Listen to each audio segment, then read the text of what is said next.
حاضرین گرامی محترم، میں نے قرآن پاک کی جو آیت مبارکہ کو اپنا تمغہ سخن اور عنوان بیان بنایا ہے، وہ آیت مبارکہ ہے کہ اللہ تعالیٰ ارشاد فرماتا ہے وَمَا يَنطِقُ عَنِ الْهَوَىٰ۔ یہ میرے محبوب، یہ میرے پیارے حبیب یعنی ہمارے حضور صلی اللہ علیہ وسلم اپنی خواہش سے نہیں بولتے، ان ہوا الا وحی یوحا، یہ تو اللہ کی وحی ہوتی ہے تو لب کھولتے ہیں۔ یعنی حضور کا فرمانے علی شان در حقیقت خدا کی وحی ہوتا ہے۔ یہ اور بات ہے کہ جو قرآن ہے اس کے لیے حضور فرما دیتے تھے کہ یہ قرآن ہے، وحی مطلوع ہے، اس کی تلاوت کی جائے گی تو وہ قرآن، اور جس کے بارے میں حضور نے نشاندہی نہ فرمائی اور یہ نہ کہا کہ اس کو تلاوت کیا جائے، قرآن کا حصہ بنایا جائے، تو وہ حدیث۔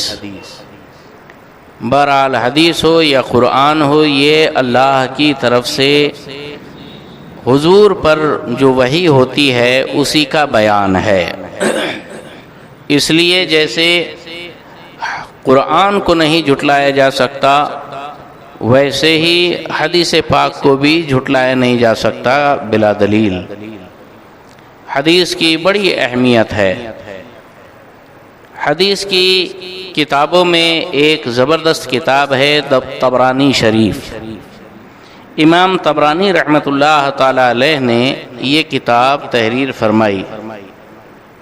ان کی جلالت شان اور عظمت کا بیان یہ ہے کہ امام طبرانی رحمۃ اللہ تعالی علیہ جب دور طالب علمی میں مسجد نبوی کے اندر پڑھا کرتے تھے تو ان کے اور دو ساتھی تھے، ایک کا نام حضرت ابو شیخ اور دوسرے کا نام حضرت مقری، اور تیسرے یہ امام طبرانی۔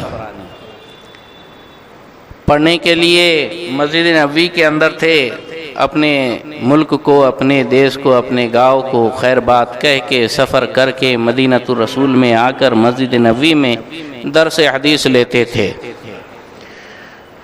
اب تینوں کے پاس توشہ ختم ہو گیا، کھانے پینے کا سامان ختم ہو گیا، پیسہ ٹکا بالکل ختم ہو گیا، اور فاقے کی نوبت آ گئی۔ تو امام طبرانی کے جو دونوں ساتھی تھے، حضرت ابو شیخ اور حضرت مقری، انہوں نے کہا کہ بھئی بھوک پیاس سے برا حال ہے، اب یہاں ٹکنا دشوار ہے، ہم تو چلے۔ انہوں نے سلام کیا، نکل گئے اور مدینہ پاک سے چلے گئے۔ حضرت طبرانی نے کہا میں تو نہیں جاؤں گا، میں تو سیکھنے آیا ہوں، ہر حال میں پڑھوں گا، اور لیکن بھوک کی بھی شدت تھی، بھوک سے برا حال تھا۔ تو اچانک ان کے دماغ میں یہ خیال آیا کہ میں طالب علم ہوں، مسجد نبوی میں رہتا ہوں، تو حضور کا مہمان ہوا، تو چل کر حضور سے کہتے ہیں کہ اپنے مہمان کے لیے آپ کھانے کا انتظام کر دیجئے، بہت بھوک لگی ہے۔ تو بڑی عشق و مستی اور عقیدت کی پوری جولانی کے ساتھ سرکار کے مزار پر انوار کے پاس حاضر ہوئے، سلامی پیش کی، درود و سلام پیش کرنے کے بعد عرض کرتے حضور الجوع یا رسول اللہ، بڑی بھوک لگی ہے، بہت زیادہ بھوک لگی ہے۔ اب یہ سب عرض و معروض کرنے کے بعد کہتے ہیں جیسی میں قدم شریفین کی طرف سے باہر نکلا، باہر کیا دیکھتا ہوں، ایک آدمی پکار رہا ہے طبرانی کون ہے، طبرانی کون ہے، آ جاؤ۔ میں پہنچا، کیا بات ہے؟ کہا ارے جلدی چلو، کھانا کھاؤ۔ کہا کس نے بھیجا آپ کو، کہاں سے آئے آپ؟ تو وہ شخص کہنے لگا کہ میرا مکان مسجد نبوی سے بالکل لگ کر ہی ہے، دوپہر کا وقت تھا، ظہر کا، کھا پی کر لوگ قیلولہ کر رہے تھے، تھوڑا سا سوتے نا دوپہر میں، تو میں بھی قیلولہ کر رہا تھا۔ اچانک حضور خواب میں تشریف لائے اور فرماتے ہیں جلدی سے جاؤ اور مسجد کے دروازے پر ہمارا ایک مہمان طبرانی ملے گا، اسے کھانا کھلاؤ۔ میں فوراً اٹھا، بیوی سے خواب سنایا، تو بیوی نے کہا کہ کھانا تو بنا کے رکھا ہے، سالن اور روٹی جو کچھ بھی ہے سب تیار ہے، جا کر دے دو، ہم اپنے لیے دوسرا بنا لیں گے، اور پہلے حضور کے مہمان کو کھانا کھلاؤ۔ تو بولے میں حاضر ہوا یہ سب کچھ لے کر۔ تو یہ حضرت امام طبرانی رضی اللہ تعالیٰ عنہ کی شان ہے، ان کی جو کتاب لکھی ہوئی ہے طبرانی شریف، حدیثوں کا ایک لاجواب مجموعہ ہے، جس میں جامع کبیر، جامع اوسط، یہ سب امام طبرانی کی کتابیں ہیں۔ اس میں سے جامع کبیر کے اندر امام طبرانی رحمۃ اللہ تعالی علیہ ایک حدیث درج فرماتے ہیں جو حضرت عبداللہ ابن مسعود رضی اللہ تعالیٰ عنہ سے روایت ہے۔ حضرت عبداللہ ابن مسعود وہ عظیم الشان جلیل القدر صحابی رسول ہے کہ جن کو حضور کا خادم خاص کہا جاتا تھا، صاحب الوسادہ، صاحب السواق، صاحب النالین، یہ ان کے القاب تھے۔ 12 سال کی عمر میں آپ ایمان لائے، تو ایمان لانے کا بھی واقعہ بڑا زبردست تھا حضرت ابن مسعود رضی اللہ تعالیٰ عنہ کا۔ کہتے ہیں 12 سال کی عمر کا تھا، میں عقبہ ابن ابو معیط جو انتہائی خبیث اور بہت بڑا بدبخت اور حضور کا سخت ترین دشمن تھا، ابو لہب کے بعد اگر کسی سے سب سے زیادہ تکلیف حضور کو پہنچی ہے تو یہ عقبہ ابن ابو معیط خبیث تھا۔ حضرت عبداللہ ابن مسعود رضی اللہ تعالیٰ عنہ اس کی بکریاں چرایا کرتے تھے، غریب خاندان کے تھے۔ تو ایک مرتبہ دیکھا کہ 2 شخص سامنے سے آ رہے ہیں اور دونوں کا چہرہ بڑا پر نور اور نورانی نظر آ رہا ہے، جس میں سے ایک کے چہرے پر تو نور کی جیسے برسات ہو رہی ہے، وہاں سے تو نور کی کرنیں پھوٹ رہی ہے۔ جب وہ دونوں شخصیات قریب آئے تو ان میں سے ایک ہمارے آقا تھے اور دوسرے حضرت صدیق اکبر ابو بکر رضی اللہ تعالیٰ عنہ تھے۔ صدیق اکبر نے کہا بکریاں چرا رہے ہو، دودھ پلاؤ گے؟ تو ابن مسعود نے عرض کیا حضور میں تو خادم ہوں، نوکر ہوں، میرے پاس دوسرے کی بکریاں ہیں، میں امانت دار ہوں۔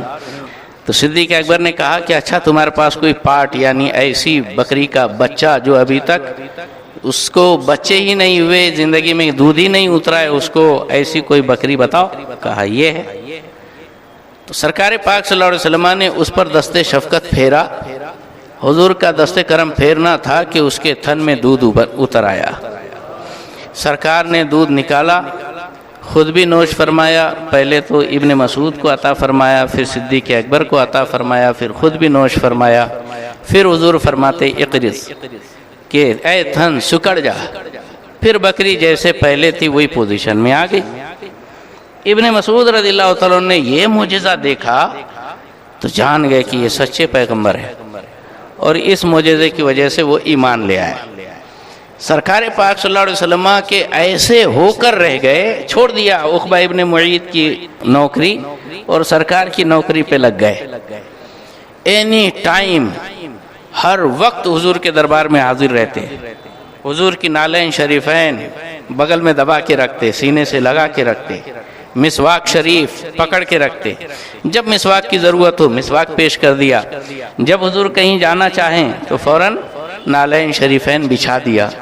یہ خدمت تھی حضرت ابن مسعود رضی اللہ تعالیٰ عنہ کی۔ سرکار نے بھی خوب نوازا۔ حضور فرماتے ہیں کہ یہ ابن مسعود قرآن ویسے ہی پڑھتا ہے جیسے میں پڑھتا ہوں۔ ہاں، جس کو میرے لب و لہجے اور انداز میں قرآن پڑھنا ہو وہ ابن مسعود سے قرآن سیکھے۔ تو فقہ حنفی امام اعظم کا جو مذہب ہے فقہ حنفی، اس کی بنیاد حضرت ابن مسعود رضی اللہ تعالیٰ عنہ کی روایتوں پر قائم ہے۔ اتنا کانفیڈنس تھا، اتنا اعتبار تھا، اتنا بھروسہ تھا حضور کو کہ فرماتے ہیں اگر میں کسی کو کسی ملک پر امیر مقرر کروں تو مشورہ کر کے کروں گا، لیکن میرا ابن مسعود ہو تو بغیر مشورے کے خود ہی اس کو مقرر کر دوں گا۔ اتنا کانفیڈنس تھا۔ وہ حضرت ابن مسعود رضی اللہ تعالیٰ نے حضور پاک صلی اللہ علیہ وسلم سے ایک مرتبہ پوچھا کہ سرکار کیا ایسا کوئی علم ہے کہ جس کی وجہ سے قیامت کے قریب ہونے کی معلومات حاصل ہو سکے، قیامت کے بارے میں پتہ چل سکے؟ تو حضور پاک صلی اللہ علیہ وسلم نے جو جواب دیا ہے بڑا تفصیلی، لمبی چوڑی حدیث ہے، اور اس میں علم غیب کے ایسے جواہر پارے ہیں کہ آپ سنیں گے تو حیرت میں پڑ جائیں گے۔ ایسا لگتا ہے کہ حضور اس دور میں بیٹھ کر اس دور کے ماحول کو اپنی آنکھ سے دیکھ رہے، اور آنکھوں دیکھا حال حضور پاک صلی اللہ علیہ وسلم بیان فرما رہے ہوں۔ لمبی حدیث مبارکہ ہے، الفاظ ہے عن ابن مسعود رضی اللہ عنہ فی روایت طویلۃ قال قلت یا رسول اللہ هل لساعة من علم تعرف به الساعة۔ حضرت عبداللہ ابن مسعود رضی اللہ تعالیٰ عنہ سے روایت ہے کہ انہوں نے کہا کہ میں نے عرض کیا اے اللہ کے رسول، کیا قیامت کے لیے ایسا کوئی علم ہے جس سے قیامت کے قریب ہونے کا پتہ چل سکے؟ فقال علی یا ابن مسعود ان لساعة اعلم و ان لساعة اشراطا۔ حضور پاک صلی اللہ علیہ وسلم نے ارشاد فرمایا اے ابن مسعود، بے شک قیامت کے کچھ آثار اور علامتیں ہیں۔ الا وان من اعلام الساعة واشراطها، سنو قیامت کے آثار و علامت میں سے یہ ہے کہ ان یکون الولد غیظا وان یکون المطر قیظا وان تفیض الاشرار فیضا۔ برجستہ حضور کہہ رہے ہیں عربی میں، اور کتنا سسٹمیٹک لفظوں کی بندش ہے، جملوں کا بناؤ دیکھو۔ حضور افصح العرب ہیں، تیرے آگے یوں ہیں دبے لچے، فصحا عرب کے بڑے بڑے، کوئی جانے منہ میں زبان نہیں بلکہ جسم میں جان نہیں۔ حضور کی فصاحت کا کمال دیکھیے، برجستہ جواب دے رہے ہیں لیکن فصاحت و بلاغت کا عظیم ترین شاہکار۔ حضور فرماتے ہیں کہ ان یکون الولد غیظا،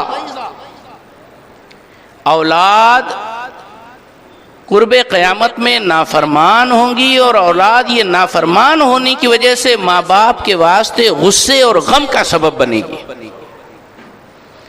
جن کے پاس اولاد نہیں وہ اولاد کے لیے پریشان ہے، لیکن جن کی اولاد ہے وہ ایسی نافرمان، ماں باپ کی ایسی گستاخ ایسی ہو جائے گی کہ ماں باپ سوچیں گے یہ ہوا ہی کائے کو تھا۔ ہو رہا ہے کہ نہیں ہو رہا؟ ان یکون الولد غیظا، اولاد ماں باپ کے لیے غم و غصے کا سبب رہے گی۔ وان یکون المطر قیظا، اور بارش بہت زیادہ ہونے کے باوجود بہت زیادہ گرمی ہوگی۔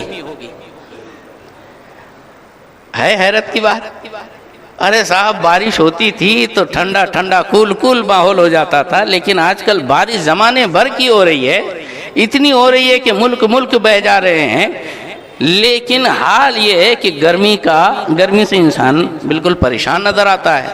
یہ قرب قیامت کی نشانی ہے، بکثرت بارش ہونے کے باوجود گرمی ہوگی۔ وان تفیض الاشرار فیضا، اور بدماشوں کی بہتات ہوگی۔ جہاں دیکھو وہاں بدماش، جہاں دیکھو وہاں اوباش، جہاں دیکھو وہاں عیاش نظر آ رہے ہیں۔ یہ حضور پاک صلی اللہ علیہ وسلم کا فرمان۔ اب حضور کس دل سوزی کے ساتھ بار بار ابن مسعود رضی اللہ عنہ کو مخاطب ہو کر کہہ رہے ہیں۔ دوسری مرتبہ حضور فرماتے ہیں یا ابن مسعود ان من اعلام الساعة واشراطها ان يصدق الكاذب وان يكذب الصادق۔ اے ابن مسعود، قیامت کے آثار و علامات میں سے یہ بھی ہے کہ سچے کو جھوٹا بتایا جائے گا اور جھوٹے کو سچا بتایا جائے گا۔ آج کل یہی چل رہا ہے، اسی پر ساری حکومتیں قائم ہیں۔ اور صاحب آگے حضور فرماتے ہیں یا ابن مسعود ان من اعلام الساعة واشراطها ان يؤتمن الخائن وان يخون الامین۔ کہ اے ابن مسعود، قیامت کی نشانیوں میں سے ایک نشانی یہ بھی ہے کہ خیانت کرنے والے کو امانت دار اور امانت دار کو خیانت کرنے والا کہا جائے گا۔ ماہ 420 اور بالکل لفڑے باز جو ہوگا اس کو بہت دودھ کا دھلا بتایا جائے گا، اور جو بیچارہ اچھا خاصا انسان ہے اس کو کرپٹیٹ کر کے اس کے پیچھے تحقیقات لگا دی جائے گی. یا ابن مسعود ان من اعلام الساعة واشراطها ان تواصل الاطباق وان تقاطع الارحام. سوچنے کی بات ہے. حضور فرماتے اے ابن مسعود قیامت کی نشانیوں میں سے اور آثار میں سے یہ ہے کہ بیگانوں سے تعلق جوڑا جائے گا اور خونی رشتہ داروں سے تعلق توڑا جائے گا. ہو رہا ہے کہ نہیں ہو رہا ہے؟ اپنوں کو اپنوں پہ ظلم کر رہے ہیں اور غیروں پہ کرم کرتے پھر رہے ہیں لوگ. ہاں نہیں دوسروں سے ذرا نئے لوگ دیکھیں گے، اچھے لوگ دیکھیں گے، اسی کے چکر میں چلے جا رہے ہیں. اپنے خونی رشتہ دار بھائی بہنوں کو چھوڑ دے رہے ہیں. یہی ہو رہا ہے. یہ قیامت کی نشانی ہے. اللہ اکبر. یا ابن مسعود ان من اعلام الساعة واشراطها ان یسود کل قبیلۃ منافقوها وکل سوق فجارها. حضور پاک صلی اللہ علیہ وسلم نے 1400 سال پہلے فرمایا کہ اے ابن مسعود قیامت کے آثار و علامات میں سے یہ بھی ہے کہ ہر قبیلے کا سردار اس کا منافق انسان ہوگا اور ہر بازار کا سردار اور لیڈر وہ نہایت ہی اوباش اور بدکار انسان ہوگا. ہو رہا ہے کہ نہیں ہو رہا؟ آج کل تو کوئی اگر سیدھا آدمی کبھی الیکشن میں کھڑا ہو گیا تو بولتا ہے یہ تمہارے کام کی چیز نہیں ہے. تو یہ حضور پاک صلی اللہ علیہ وسلم کی شان دیکھو. آقا ارشاد فرماتے یا ابن مسعود ان من اعلام الساعة واشراطها ان تزخرف المساجد وان تخرب القلوب. سوچنے کی بات ہے. حضور فرماتے اے ابن مسعود قیامت کے آثار و علامت میں سے یہ بھی ہے کہ مسجدوں کو سجایا جائے گا اور دل ویران ہوں گے. مسجدیں اونچی اونچی بن جائے گی لیکن دل ویران ہے. حضور کے دور میں وہ چھپر کی مسجد بارش ہو تو بھیگ جائے، کیچڑ بن جائے، اس میں بھی لوگ نماز پڑھنے سے نہیں تھکتے تھے اور دل ان کے آباد تھے، نور کے پیالے تھے.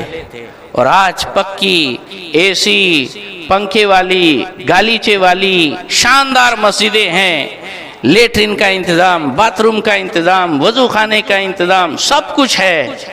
اس وقت تو حضور کے دور میں وضو خانے کا بھی انتظام نہیں تھا، گھر سے لوگ وضو کر کے آتے تھے. لیکن کیا بات تھی.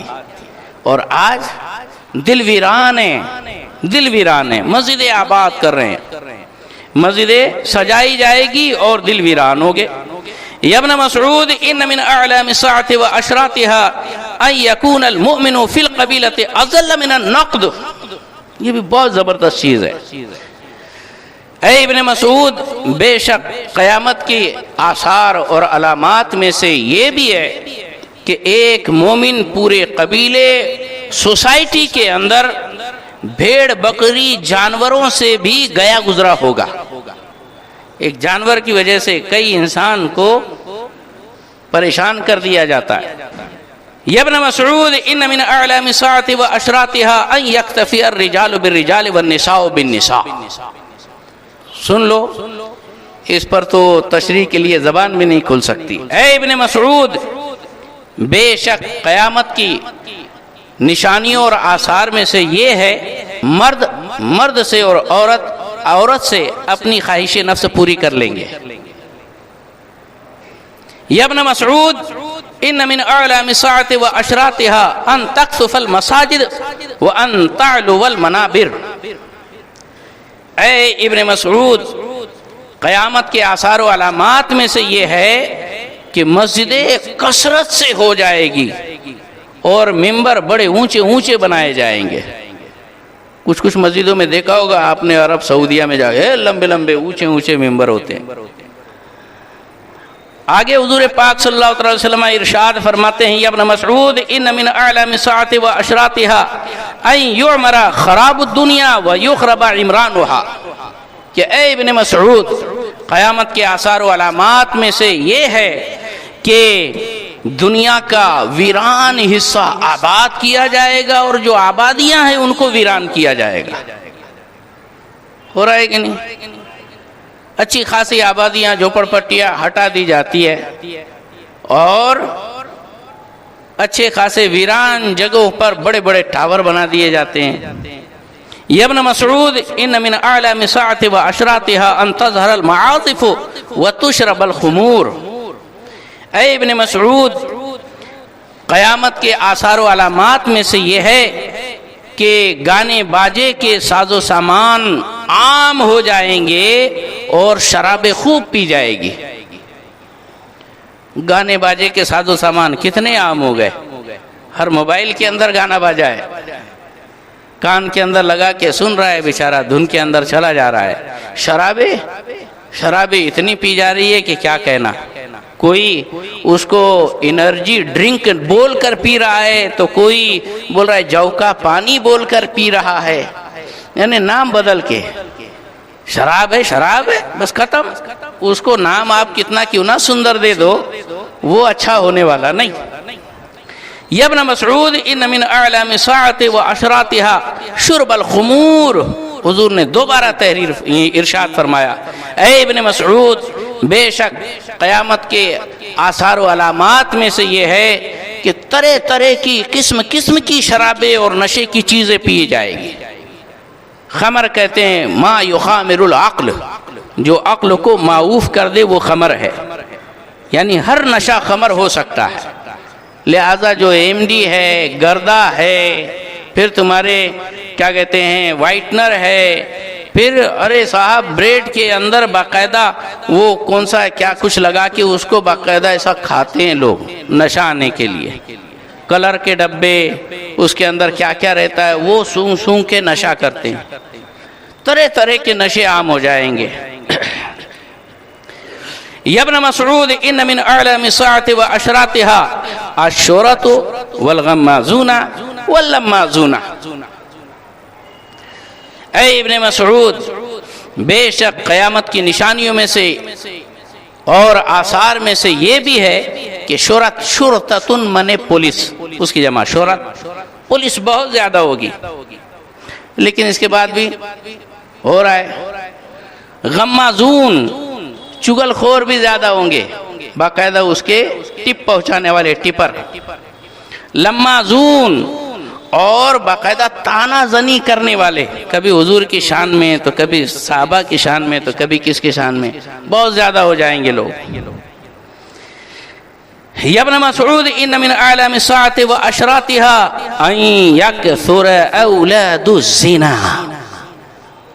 سب سے خطرناک اور آخری پوائنٹ حضور فرماتے ہیں، اے ابن مسعود، قیامت کی علامتوں اور نشانیوں میں سے ایک نشانی یہ ہے کہ زنا سے اولاد ہوگی، حرامی بچے بکثرت ہو گئے۔ یہ ہے قرب قیامت کا معاملہ۔ دوسری حدیث میں کیسے بھلا کثرت سے ہوں گے، تو کہا آدمی طلاق دے گا اور بغیر شرعی حدود سے گزرے ہوئے اس کو لے کر رہے گا۔ ہو رہا ہے کہ نہیں؟ 3 طلاق دے دیتے، پھر اس کے بعد بولتے ارے قاعدے قانون میں پھنس جائیں گے، 498 لاگو ہو جائے گا اور جیل میں چلے جائیں گے۔ عورتیاں بھی آ کے چھاتی پہ بیٹھ جاتی ہے تو مرد بھی بولتا ہے کوئی بات نہیں، تو راضی تو ہم راضی۔ تو پھر جو کچھ بھی بچے ہو رہے ہیں وہ کیا ہو رہے ہیں، اور بھی بہت سارے وجوہات کی وجہ سے یہ نسلیں خراب ہو رہی ہے۔ تو جب نسلیں ہی بنیاد خراب ہے تو ظاہر بات ہے کہ ماحول اور کتنا ڈینجر ہوگا۔ اللہ کی پناہ۔ یہ حدیث مبارکہ رواہ الطبرانی، اس حدیث پاک کو طبرانی شریف میں امام طبرانی رحمۃ اللہ تعالی علیہ نے روایت فرمایا ہے، معجم کبیر جلد نمبر 10 صفحہ نمبر 229 پر، حدیث نمبر 10556، اور معجم اوسط جلد نمبر 5 حدیث یہ صفحہ نمبر 127 اور حدیث نمبر 4861۔ یہ حدیث مبارکہ بتا رہی ہے کہ قیامت قریب آ رہی ہے، آزمائشیں بڑھتی جا رہی ہے، ماحول دن بدن خراب ہوتا جا رہا ہے۔ ہمیں اپنے آپ کو اور اپنی آل اولاد کو برے ماحول سے، برے نتیجوں سے اور برے انجام سے بچانا ہے۔ اللہ تبارک و تعالی ہمیں ہوشیار سمجھدار انسان بننے کی توفیق عطا فرمائے، تاکہ ہمارا معاشرہ، ہمارا سماج، ہمارا کلچر اور یہ ہمارا ماحول پاک صاف ستھرا ہو۔ الہ العالمین ہمیں حدیث پاک سن کر اس پر عمل کرنے کی توفیق رفیق عطا فرمائے۔ السلام علیکم ورحمۃ اللہ وبرکاتہ۔